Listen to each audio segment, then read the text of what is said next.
Buenos días a todos. Buenos días a todos los que están acompañándonos en esta reunión.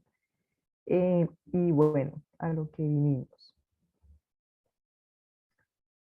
Eh, el título de la presentación, ¿Cómo planificar el área de las matemáticas en las instituciones educativas? Es un interrogante que los profesores de matemáticas usualmente nos enfrentamos al iniciar un año escolar o al iniciar un curso en un semestre o incluso al iniciar una hora de clase. Nosotros estamos siempre enfrentados a cómo voy a dar mi clase, cómo quiero que favorecer oportunidades a los estudiantes para que aprendan, cuáles estrategias metodológicas, qué didáctica, qué instrumentos, qué recursos quiero utilizar para efectivamente poder hacer un buen acto pedagógico. En consecuencia, pues lo primero es tomar unos minutitos para pensar cómo planificar áreas matemáticas en las instituciones educativas, y me gustaría que, por favor, Paola va a compartir en este momento un enlace por el chat para que ustedes, los participantes, escriban las dos primeras palabras que piensan cuando les hablan de la planificación en el área de matemáticas. Paola, te Listo, el agradezco. enlace ya está disponible en el chat. Los invitamos a pulsar sobre él para poder acceder a la plataforma de Mentimeter.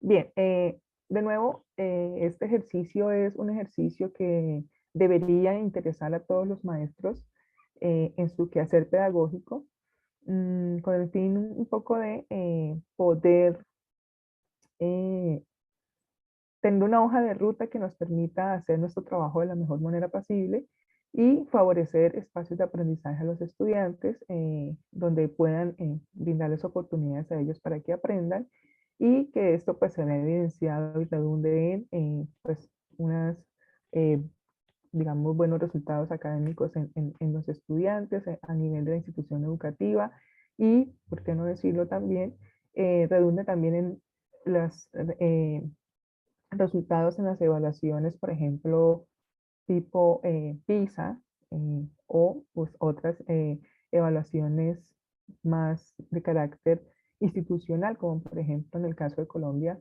hablemos de las pruebas saber que se les aplican a los estudiantes al hacer su último año de escolaridad en el bachillerato. Listo, Entonces, algunos colegas están escribiendo unas palabras en el chat.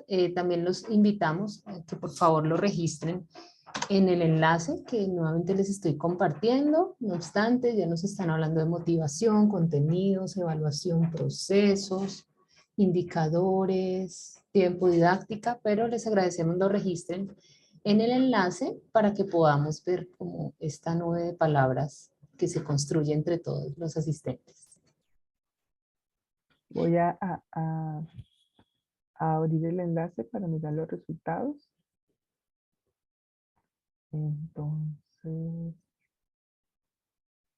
aquí.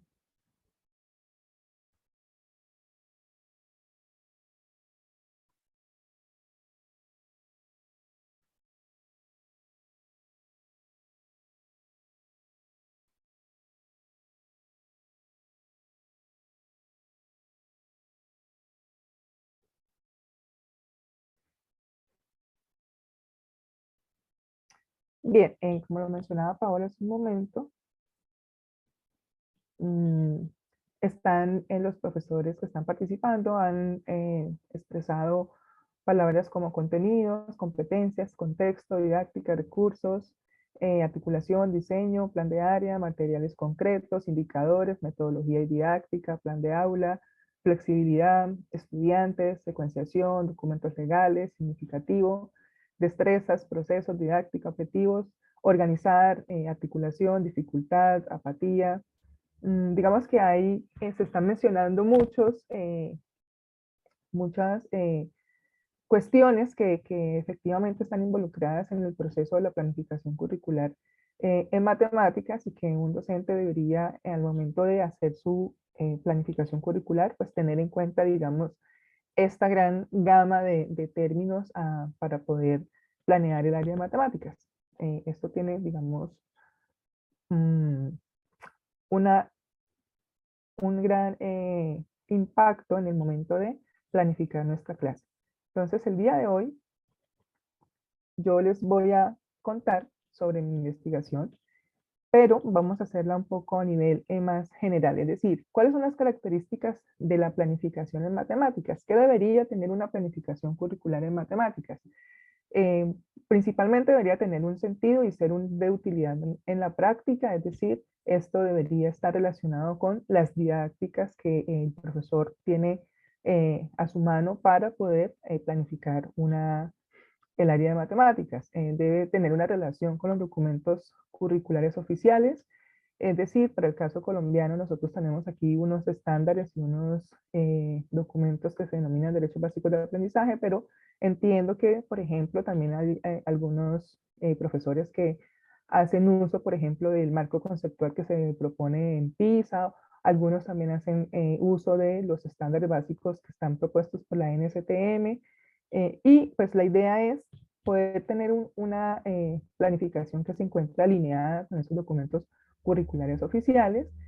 Esa planificación debe ser detallada y completa, es decir, debe tener un nivel de concreción en la información, debe cubrir los temas de las matemáticas que nos hemos propuesto para un año escolar o para una hora de clase o para una unidad didáctica. Es decir, debemos tener en cuenta qué tanto vamos a cubrir de aquello que estamos planificando. Y finalmente, claramente esa planificación debe ser coherente. Es decir, debe haber una coherencia entre la didáctica que yo voy a utilizar, entre las expectativas de aprendizaje que voy a proponer, entre el tema que voy a enseñar, entre los instrumentos que voy a utilizar para valorar que efectivamente esas expectativas de aprendizaje se hayan logrado por los estudiantes, que haya una coherencia entre la concreción y el cubrimiento que le voy a dar al tema que estoy planificando en matemáticas. Esto no es, digamos, una cuestión caprichosa de hacer una tesis de doctorado, no, por el contrario, cuando estuve haciendo la revisión de literatura, encontré que en diversos lugares del mundo se han abordado estos temas, digamos, en otras vías o parcialmente en otras vías, como por ejemplo, se han analizado documentos curriculares a la luz de los estándares internacionales. Específicamente se ha analizado la alineación en términos de lo que se planifica y lo que se propone en dichos estándares para mirar qué tan alineados se encuentran esos documentos curriculares, pero también para mirar qué tan alineados están esos documentos curriculares con los resultados en las evaluaciones estandarizadas tipo PISA o tipo TIMSS. También se ha analizado la coherencia que hay en esos documentos curriculares, de nuevo, que sean coherentes esos documentos curriculares con lo que se propone en los estándares internacionales y también que haya una coherencia entre lo que se espera o los resultados que hay en las evaluaciones de los estudiantes. También se ha analizado la planificación de matemáticas en términos de los contenidos que se enseñan, especialmente hay teóricos como las teorías eh, de apoyo o estas que utilizan para en la enseñanza de las matemáticas, pero también digamos que hay una vertiente en el análisis de los objetivos que se plantean en términos de cuáles son las expectativas de aprendizaje que se proponen para los estudiantes en matemáticas.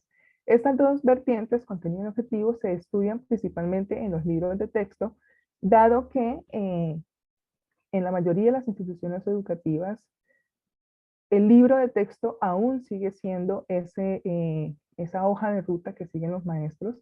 El libro de texto aún se sigue teniendo en cuenta como el principal planificador de lo que el profesor hace en su clase.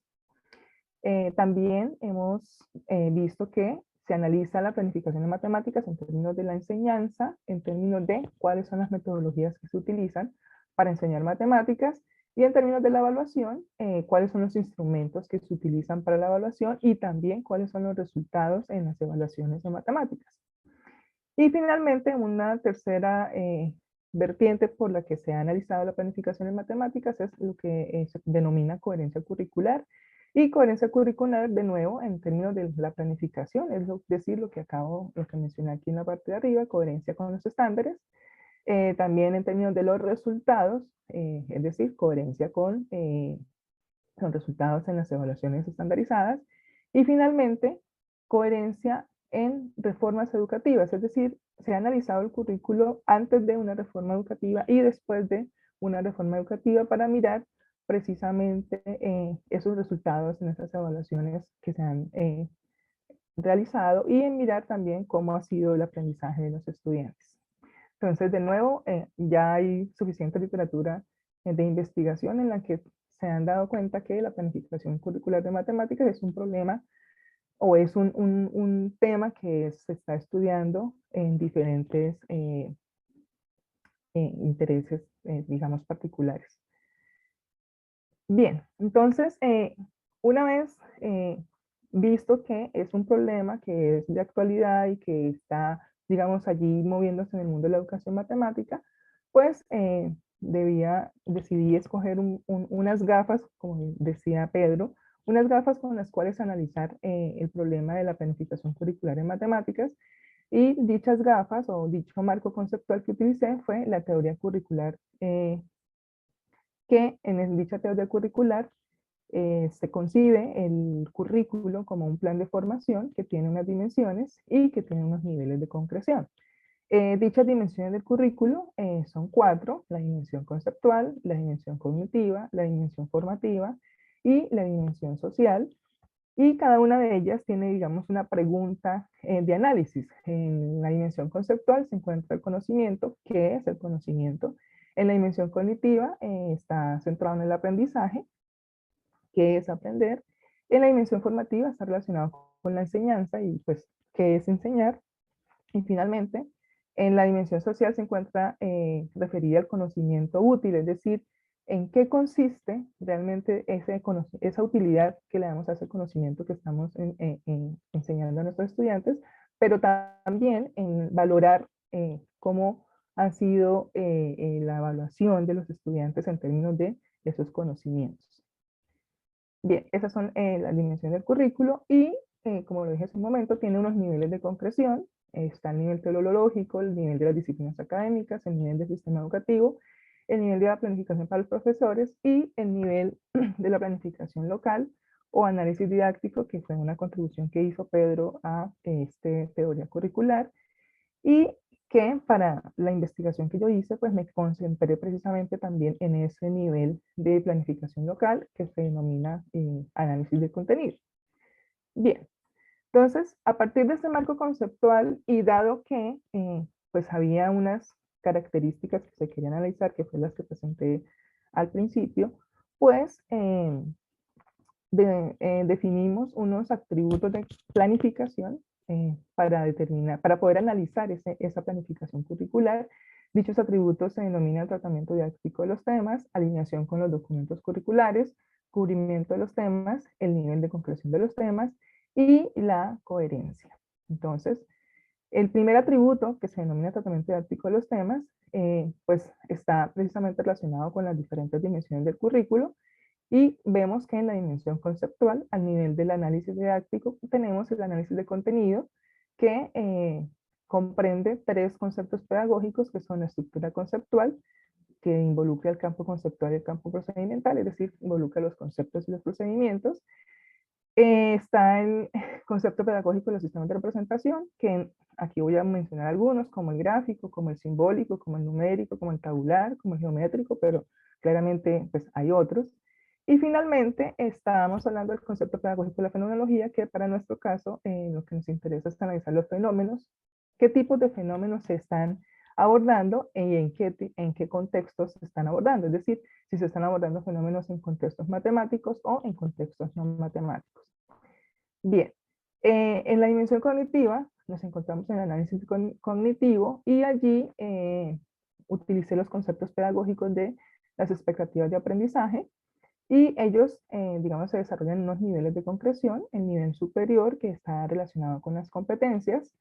El nivel medio está relacionado con, por ejemplo, las expectativas que se proponen en términos de estándares o las expectativas que se proponen en los objetivos de grado, o en Colombia utilizamos periodos académicos, entonces los objetivos de periodo o los objetivos de subperiodo, entiéndase también como los objetivos de una unidad didáctica. Y finalmente tenemos las expectativas de nivel inferior o que están referidas a las capacidades, es decir, a los procedimientos más rutinarios que hacen los estudiantes.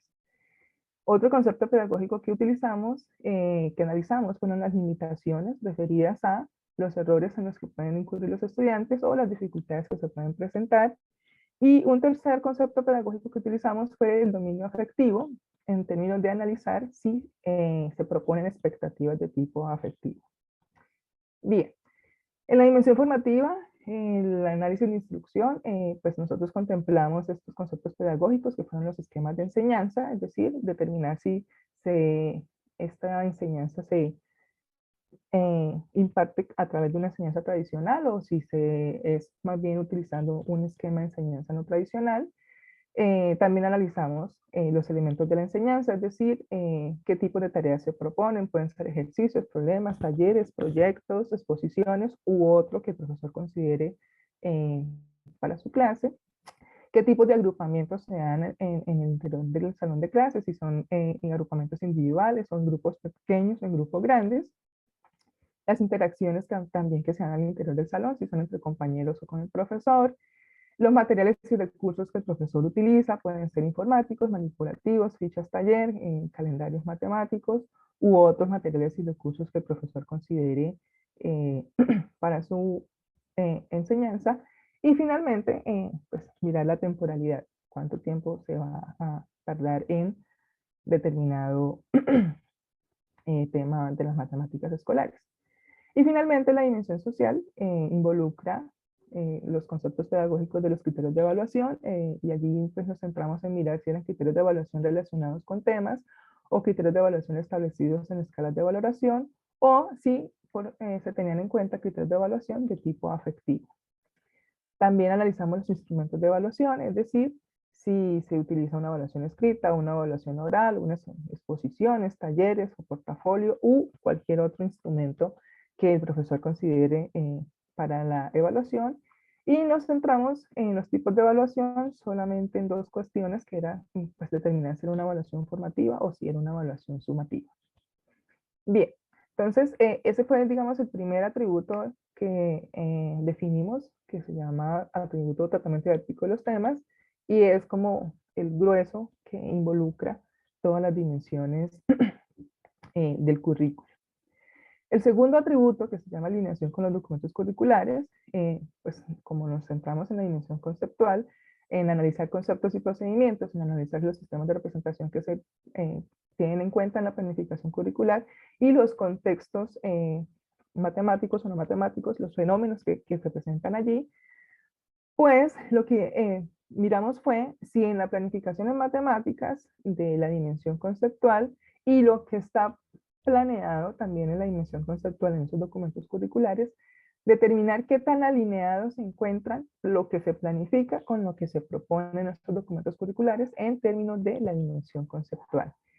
El cubrimiento de los temas, de nuevo en la dimensión conceptual, pues tenemos unos temas de las matemáticas escolares y determinamos qué tanto se cubría en dicha planificación curricular. El nivel de concreción de los temas, que es el cuarto atributo. La concreción está referida al nivel de detalle o la especificidad de la información, es decir, si usted escoge un tema cualquiera de las matemáticas escolares, como por ejemplo se me ocurre la parábola, usted decide si va a hablar solamente de las palabras que tienen vértice en el origen o si las que tienen vértice fuera del origen. Ese tipo de especificidad de la información también se analizó en dicha planificación curricular. Y finalmente hablamos del atributo de coherencia en dos vías. El primero, la coherencia entre las expectativas de aprendizaje, pues dado que tenemos unos niveles de concreción de expectativas de aprendizaje, lo que analizamos fue la contribución al logro de las expectativas de nivel superior, es decir, si se proponían los objetivos de su periodo o los objetivos de una unidad didáctica, qué tanto contribuían al objetivo de un grado, por ejemplo, o al objetivo, o a un estándar, o por ejemplo, a una competencia, ¿no? Qué tanto se contribuye al logro de esas expectativas de nivel superior. Y finalmente tenemos la coherencia entre dimensiones del currículo, pues es analizar la coherencia entre lo que se propone en la dimensión conceptual, en la dimensión cognitiva, en la dimensión formativa y en la dimensión social. Entonces, estos fueron los 5 atributos de planificación que propusimos en la investigación. Y pues aquí digamos que están que surgen del marco teórico, dado que, de nuevo, pues conseguimos el currículo como ese plan de formación que tiene dimensiones, y aquí pues tenemos nuestro primer atributo que se llama tratamiento didáctico de los temas, que es el análisis de los conceptos pedagógicos en cada una de las dimensiones del currículo. Luego procedimos a analizar la alineación con los documentos curriculares en la dimensión conceptual, procedimos también a analizar la concreción en la dimensión conceptual y el cubrimiento en dicha dimensión. Y finalmente analizamos la coherencia tanto en las 4 dimensiones como en la dimensión cognitiva. Bien. Entonces, todo este marco conceptual que les acabo de presentar rápidamente, pues esto es un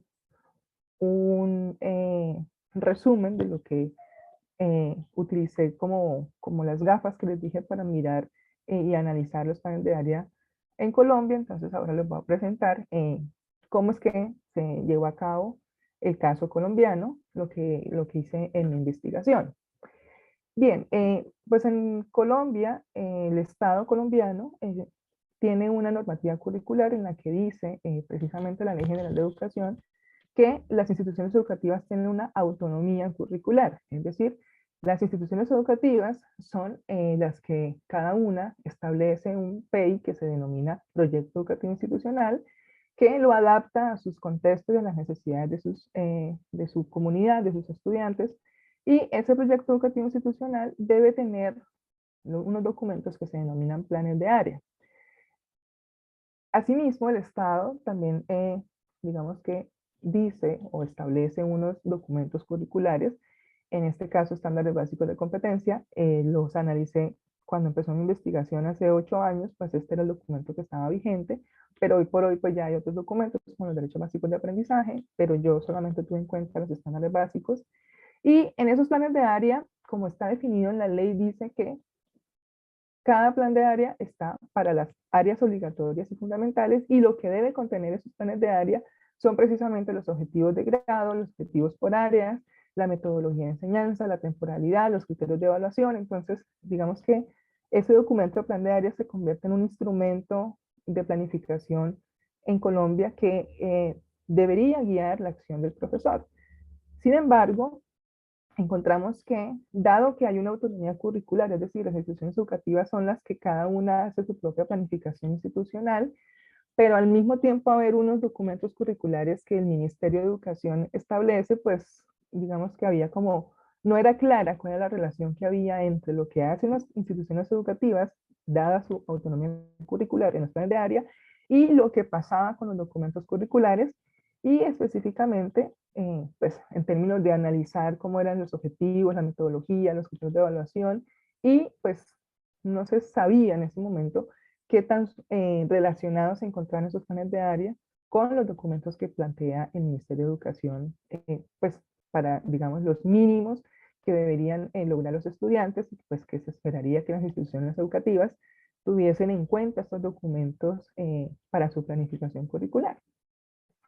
Entonces, pues analizar en Colombia esta problemática de la planificación curricular, pues ameritaba hacer un diseño de una muestra, dado que en Colombia son alrededor de 8.140, y no me acuerdo bien el número exacto de instituciones educativas, pues era un poco complicado. Entonces pues la población efectivamente eran los planes de área de matemáticas, y analizar los 8.000 planes de área era una tarea bastante maratónica.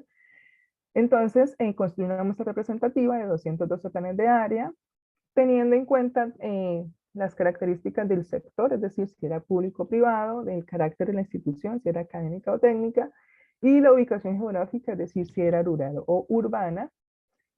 Y me centré en la educación media, es decir, en los grados 10º y 11º grado. Bien.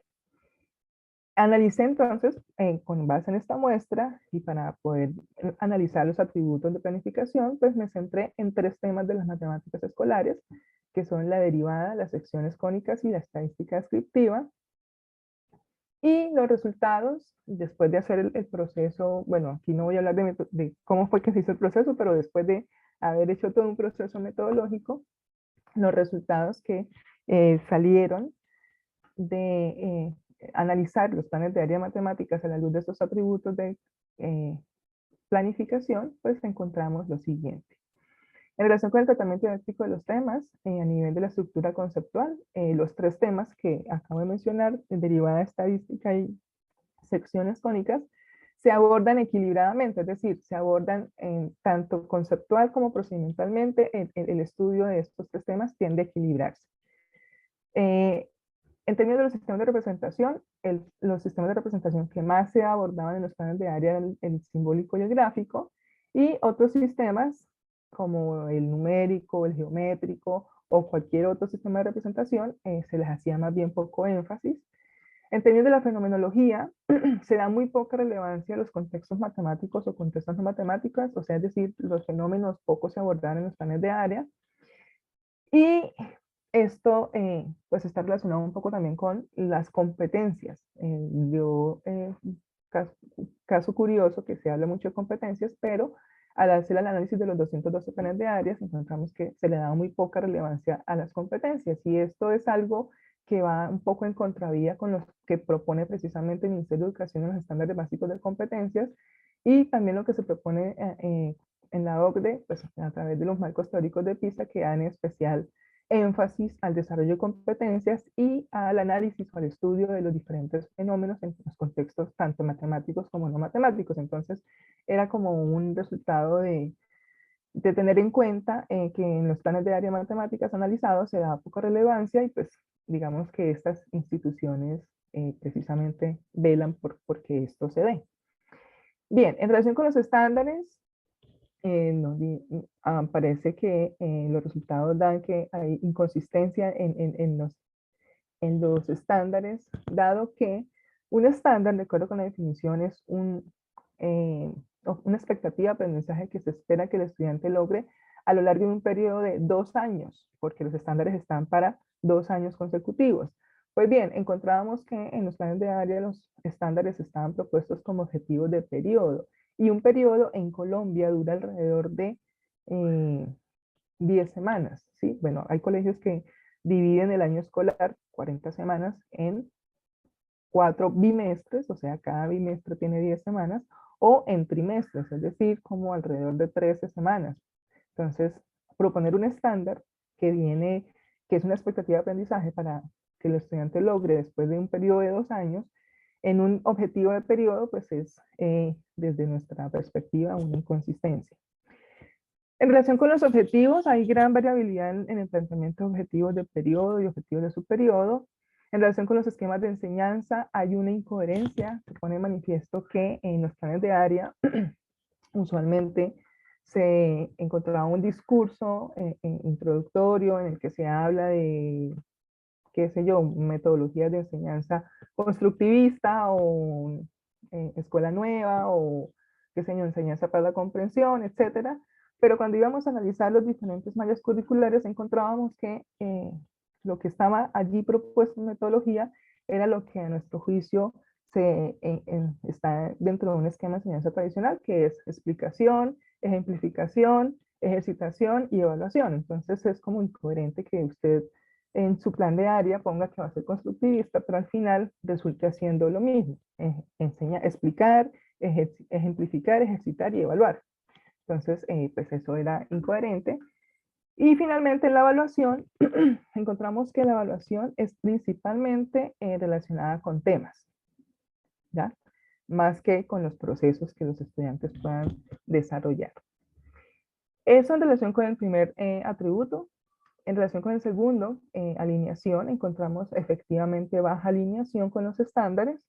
Esto pues está relacionado también con lo que se encuentra en la literatura de investigación, en el que se dice que precisamente los planes, los documentos curriculares están alineados con los estándares internacionales en al menos, en máximo el 30%. Entonces, eso refiere efectivamente a una baja alineación de los documentos de planes de área con los estándares básicos de competencias. En términos del cubrimiento, también encontramos que es bajo. Se abordan muchos temas, pero hay muy poca profundidad en dichos temas. Lo mismo pasa con la concreción, es muy baja concreción, es decir, hay poco detalle, y pues de alguna manera al tener poco detalle, poca profundidad, pues se explica, digamos, la baja alineación que tiene precisamente en estos planes de área con los estándares básicos de competencias. Y finalmente, en términos de la coherencia, encontramos que hay incoherencia pues, en las expectativas de aprendizaje que se proponen, y en términos de las dimensiones del currículo también había incoherencia, y pues esto es un resultado que habla un poco de la calidad que tienen estos documentos de planes de área, en términos de qué tan coherente es lo que se propone en la dimensión conceptual, cognitiva, formativa, social, y también pues en términos de la alineación y pues los demás atributos que se tuvieron en cuenta para el estudio de los planes de área. Bien,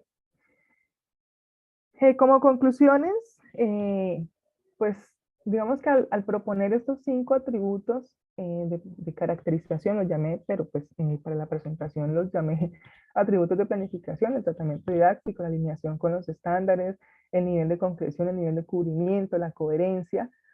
Pues esos atributos de planificación son transversales a cualquier tema de las matemáticas escolares. Es decir, yo tomé 3 temas, pero esto se puede hacer para cualquier otro tema que usted quiera planear, y porque lo puede hacer para cualquier grado de escolaridad. Yo lo hice en educación media, pero esto puede ser perfectamente aplicable para noveno, octavo, sexto, séptimo y básica primaria.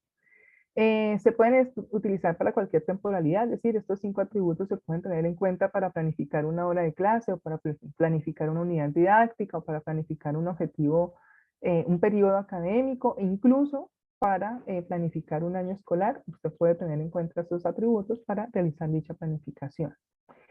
Eh, Estos atributos favorecen el desarrollo de oportunidades para que los estudiantes aprendan, dado que cuando usted hace su ejercicio de planificar en currículo de matemáticas, pues puede plantear expectativas de aprendizaje coherentes, es decir, de acuerdo con los diferentes perdón, niveles de concreción, y debe tener en cuenta, pues, cómo facilitar y tener en cuenta, por ejemplo, las dificultades y los errores en los que los estudiantes pueden caer, pues es un elemento que le permite a usted, el profesor de matemáticas, darle oportunidades a los chicos para que aprendan y puedan, digamos, superar esos errores y esas dificultades. Al tener en cuenta esos atributos, claramente sirve de hoja de ruta para el trabajo de los profesores en el aula, porque le permite a usted hacer esa retroalimentación continua de lo que usted hace en el ejercicio del acto pedagógico, de mirar lo que yo planifiqué, qué pasó en la clase y después de la clase. Por ejemplo, en términos de si los estudiantes tienen unas evaluaciones con bajo desempeño, pues ir a mirar en qué está fallando en la planificación, en qué está fallando, si es que el método que utilizó no funcionaba, o los instrumentos de evaluación no eran los adecuados, o si las expectativas de aprendizaje que se están colocando hay que, digamos, ponerlas en un nivel más bajo de concreción para que el estudiante pueda poco a poco ir construyendo su conocimiento. Ese tipo de cosas debería hacer un profesor al finalizar una clase o después de un periodo de evaluación, y darse cuenta que pues sus estudiantes no tuvieron los mejores resultados. Y finalmente, al tener en cuenta estos atributos de planificación, pues estamos hablando de que estamos haciendo una planificación curricular coherente, es decir, que tiene calidad en términos de que voy a ser coherente con el tema que voy a enseñar, las expectativas de aprendizaje que voy a proponer, la metodología que voy a utilizar, la evaluación o los instrumentos de evaluación que voy a aplicar, que estoy basándome además en los estándares básicos o en los documentos curriculares que están establecidos, y además estoy mirando, analizando qué tanto voy a cubrir o qué tanto detalle voy a profundizar en el estudio de determinado tema. Y finalmente, pues todo esto pues habla de la calidad en términos de la planificación curricular. Bien, entonces, pues esta era mi presentación. No sé si tengo más minutos, pero Paola, ¿me puedes decir? Dale, si quieres, mira, vamos invitando a los asistentes para que sigan registrando sus comentarios, inquietudes. Aquí ya los estamos organizando para ahorita transmitirlos a nuestra conferencista, pero pues si quieres agregar algo mientras que se siguen registrando las preguntas, no hay problema. Adelante.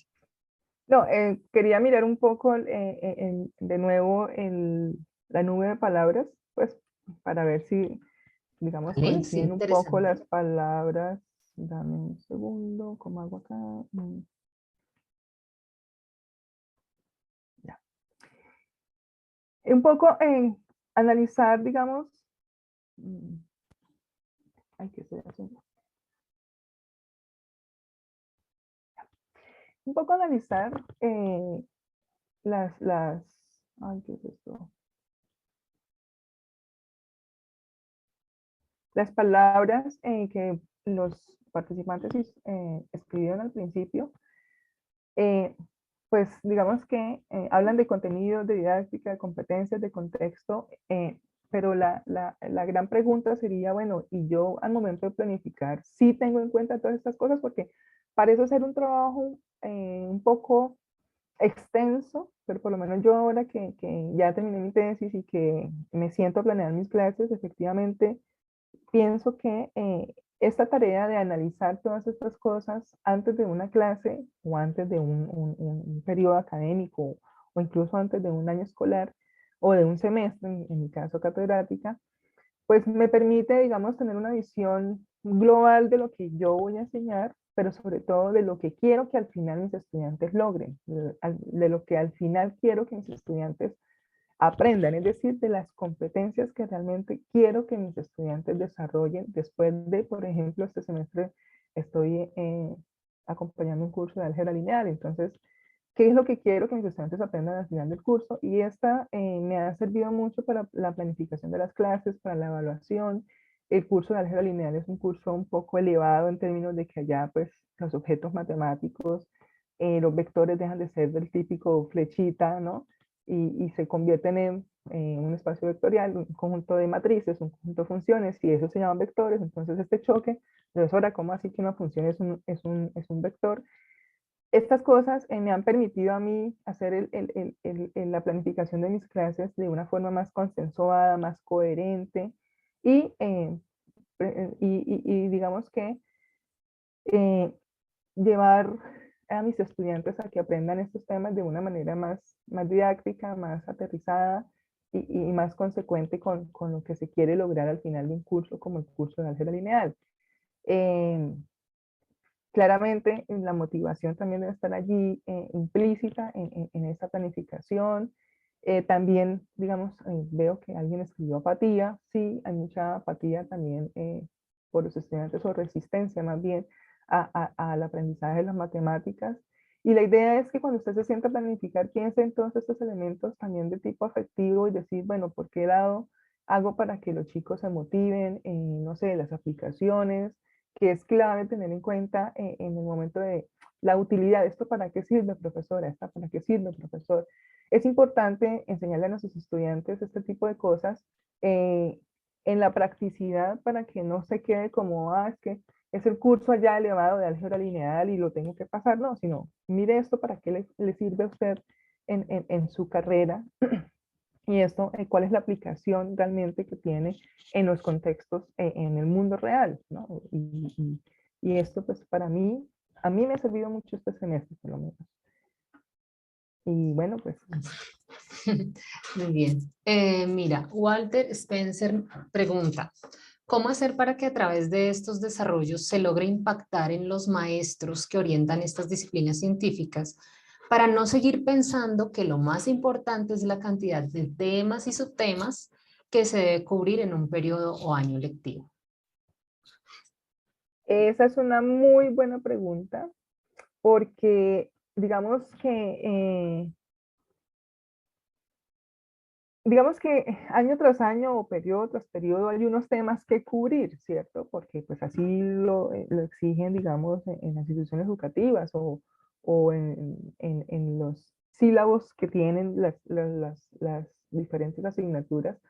Pero yo pienso que el éxito o la forma como motivamos a los maestros efectivamente es diciéndoles, miren, si usted hace eh, el esto se me olvidó ahorita, la fase preactiva, esto lo habla, creo que Salvador Linares. Si usted hace una buena planificación de su clase, o sea, si usted se sienta a conciencia a hacer una buena planificación de su clase, los temas después van a ser como un pretexto para que usted pueda ofrecer a los estudiantes esas oportunidades que aprendan. Yo pienso que un buen maestro no es el que se dedica a dictar clase y a llenar el tablero y a explicar un montón de cosas si los estudiantes no aprenden. Yo creo que el éxito en la labor pedagógica es que efectivamente nuestros estudiantes aprendan.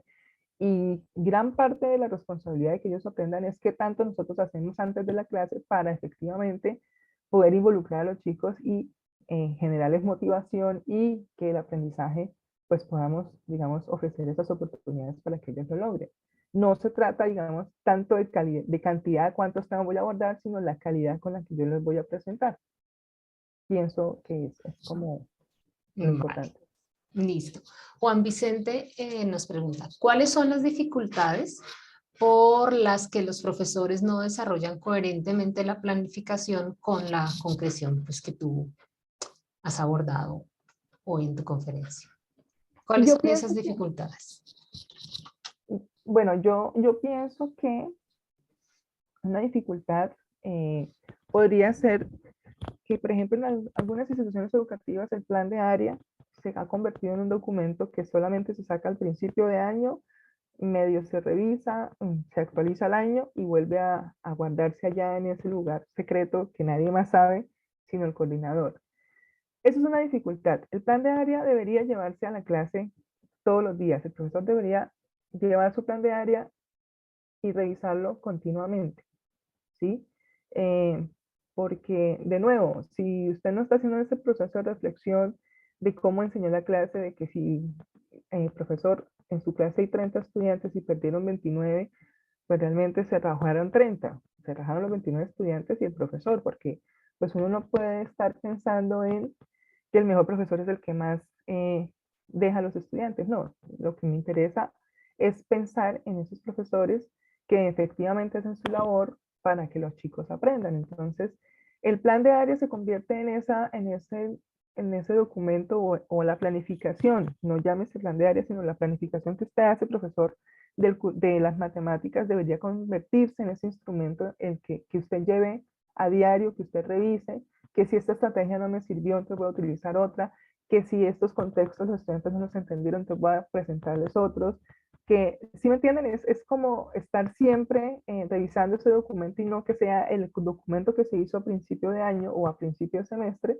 y que no volvemos a revisar en el resto del tiempo. Esa es una dificultad que yo encontré pues no lo analicé en mi tesis, pero digamos, sé por pues, muchos colegas de colegio y tal, que me contaron, Silvia, es que ese documento nosotros nunca lo miramos, sino solo a principio de año y ya. Eh, y no debería ser así, ¿no? Y yo pienso también que pasa mucho con los libros de texto. Los profesores se casan con un libro de texto y se van con el libro de texto y no analizan lo que realmente está pasando en su clase diariamente, ¿ya? Pienso que es como un poco Mira, de... para el caso colombiano específicamente, Mariana nos pregunta cómo se podría integrar los DBA en el área de matemáticas en la planificación curricular. Esa es muy buena pregunta, porque digamos que los DBA son documentos que son los más vigentes en este momento, que no son, ¿cómo decirlo? Los estándares básicos de competencia fueron documentos que se propusieron para favorecer las competencias en los estudiantes y para, digamos, que los profesores tuviesen unos mínimos que los estudiantes deben lograr año tras año, ¿cierto? Eh, Estos documentos se tienen en cuenta, no digamos al 100 porque la alineación que encontramos era baja, pero digamos que encontramos planes de área en los que las instituciones educativas hicieron su mejor esfuerzo por adecuarse muy bien a lo que se planteaban los estándares básicos de competencia. Es decir, la tarea es leer los DBA, analizarlos y tratar de planificar nuestras clases de matemáticas o nuestros documentos curriculares como plan de área, intentando tener esa alineación en términos de qué es lo que están proponiendo los documentos, cuáles son las competencias que se están desarrollando, ¿sí me entiendes? Para poder, digamos, adecuarnos o alinearnos lo suficiente con estos documentos que propone el ministerio, que deberían los chicos, pues, tienen unos temas allí que los estudiantes deberían aprender en unos años determinados. Entonces la idea es lo mismo que con los estándares, mirar cómo nos alineamos lo suficiente para poder lograr esos mínimos que están establecidos allí en los estándares o en los derechos básicos de aprendizaje. Vale, Silvia. Rubén Betancourt nos pregunta, ¿es posible realizar una planeación única, integrada desde varias áreas y disciplinas desde esta perspectiva que tú presentas? Muy buena pregunta.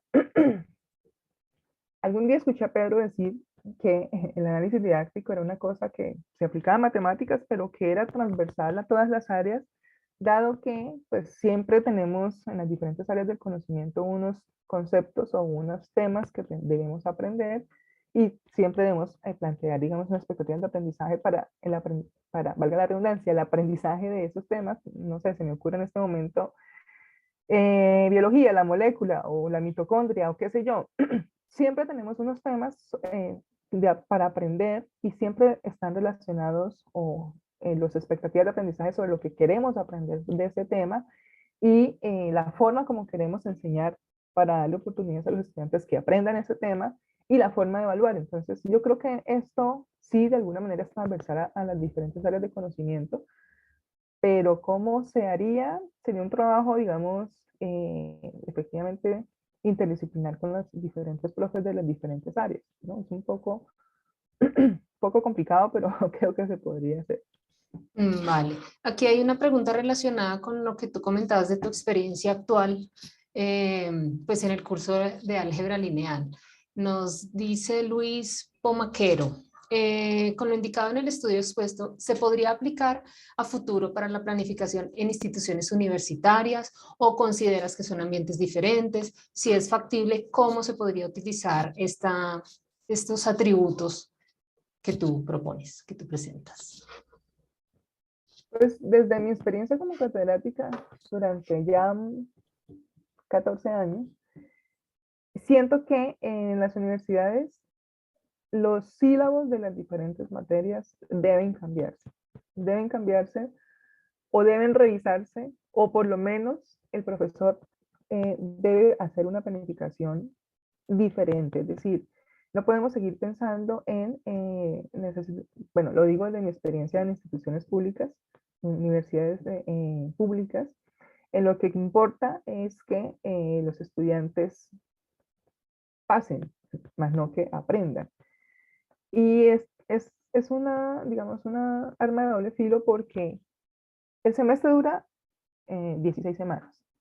En esas 16 semanas hay un sílabus que tiene un montón de temas, pero a la hora, la verdad, uno se va a dar cuenta y hay muchos temas, pero poca profundidad. Es decir, la concreción y el nivel de cubrimiento de los temas es muy superficial. Eso es como unas brochetas por aquí y otras por allá. Entonces, sentarnos a hacer esta planificación realmente de lo que se espera en el curso, o sea, cuál es la expectativa de aprendizaje de un estudiante que está matriculado en un curso de álgebra lineal, por ejemplo, pero se puede pensar en un curso de cálculo diferencial o de cálculo integral o de cálculo vectorial o, no sé, ecuaciones diferenciales, lo que sea. ¿Cuál es la expectativa de aprendizaje? ¿Qué significa que un estudiante aprendió ecuaciones diferenciales?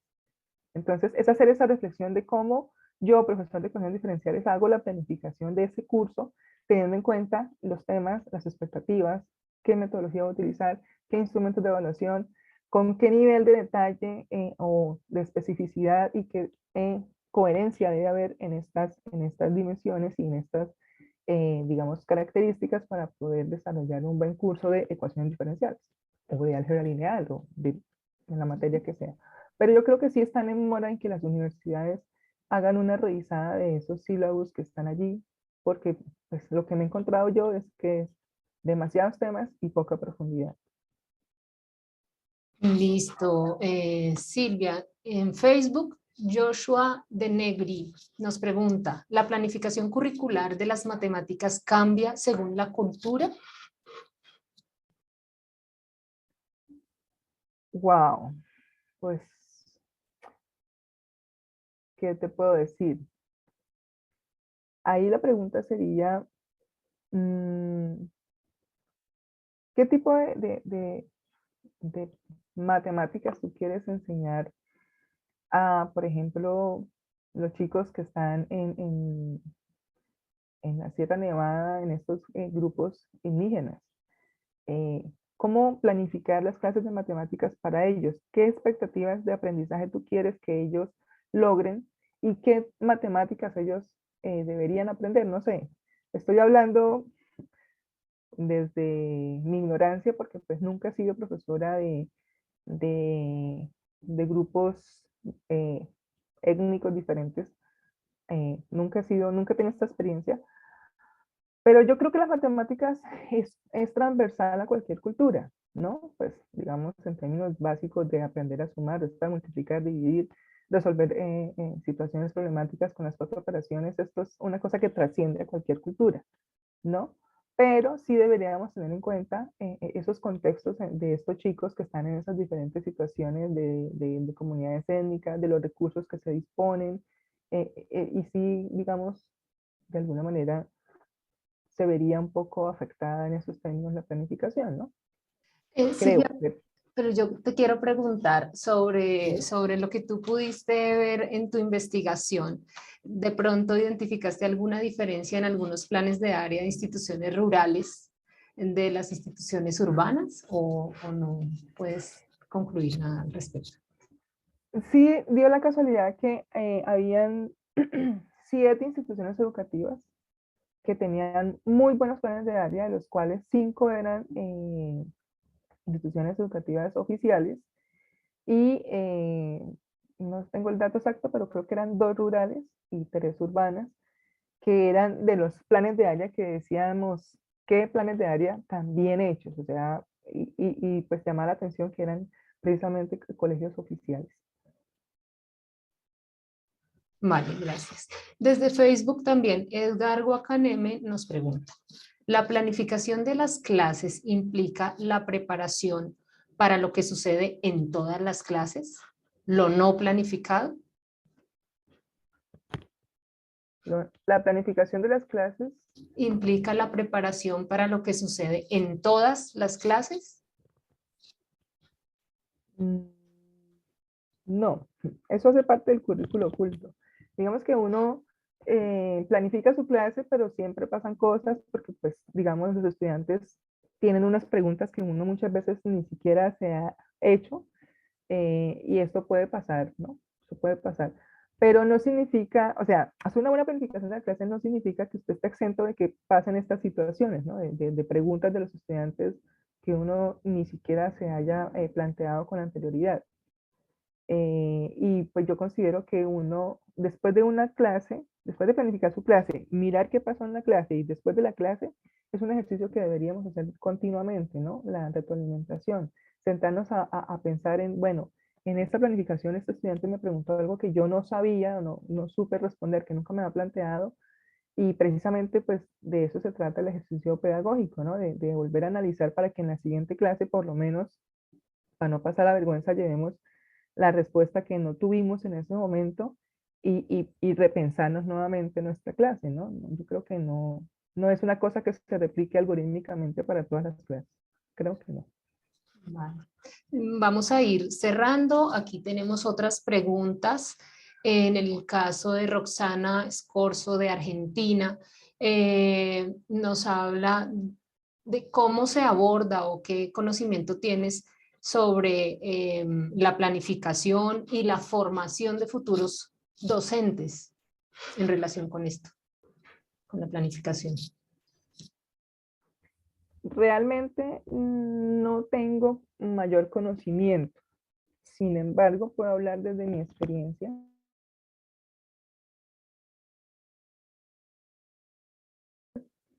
que en esa época duraba 4 años, 8 semestres, y eh, solo vi un curso de currículo, ¿no? Y vi un curso de didáctica.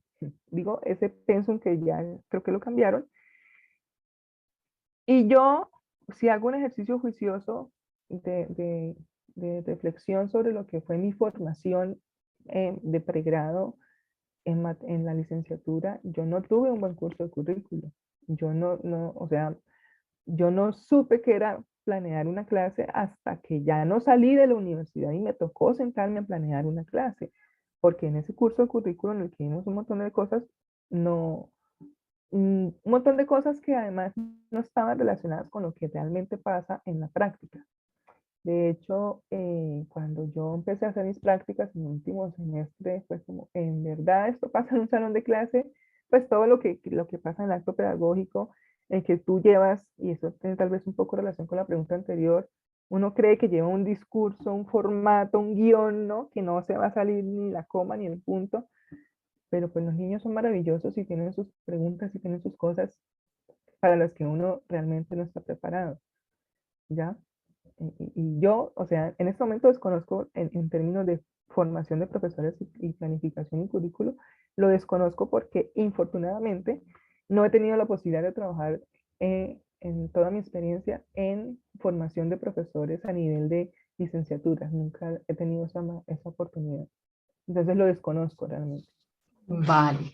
Bueno, Jairo nos dice, bueno, cuando un profesor vea tu conferencia, y aquí de una vez respondo algunas preguntas, sí, vamos a compartir el video, las diapositivas, todo esto va a estar de acceso abierto.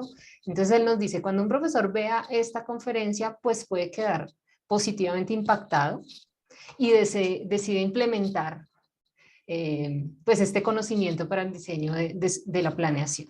¿Existe un mapa de ruta para ese fin? ¿Cómo se pondría en práctica este conocimiento que tú has compartido?